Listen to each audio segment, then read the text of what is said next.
ঢাকা বিশ্ববিদ্যালয়ের দোয়েল চত্বর এবং বাংলা একাডেমি এবং কার্জন হলের দিকে যারা কখনো এসেছিলেন তারা এখানকার একটি মসজিদের কথা জানেন। এই মসজিদের নামটি বলা হয়ে থাকে জিনের মসজিদ এবং কথিতেও আছে এই মসজিদটি মাত্র এক রাতে নির্মিত হয়েছিল এবং তিন নেতার মাজার ঠিক পাশেই মসজিদটি এবং এটিও কথিত আছে ৪০০ বছর আগে খাজা শাহবাজ নামে একজন বণিক এটি নির্মাণ করেছিলেন।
১৬৭৯ সালে শাহজাদা মোহাম্মদ আজমের সময়কালে খাজা শাহবাজ, যিনি একজন সুফি সাধক ছিলেন, তিনি এই মসজিদটি নির্মাণ করেন।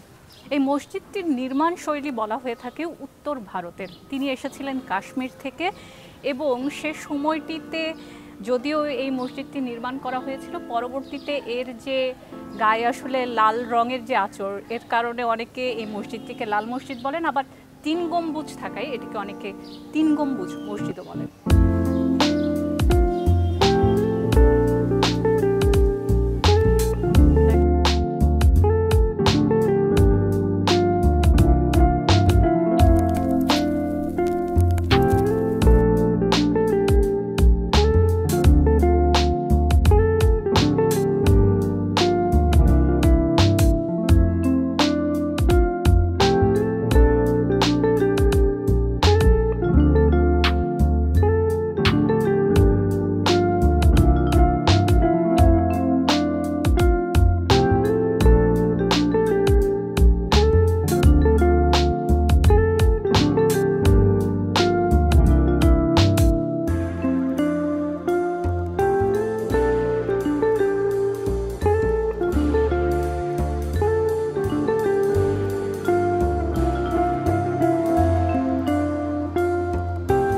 মসজিদের ঠিক উল্টো দিকে রয়েছে খাজা শাহবাজের মাজার এবং এখানে একটি জনশ্রুতি আছে যে এই মসজিদটি যেমন এক রাতে নির্মাণ হয়েছিল, ঠিক একইভাবে তিনি টঙ্গী থেকে এসে এখানে আসলে জিনদের নামাজ পড়াতেন, যার কারণে বলা হতো এটিকে জিনের মসজিদও।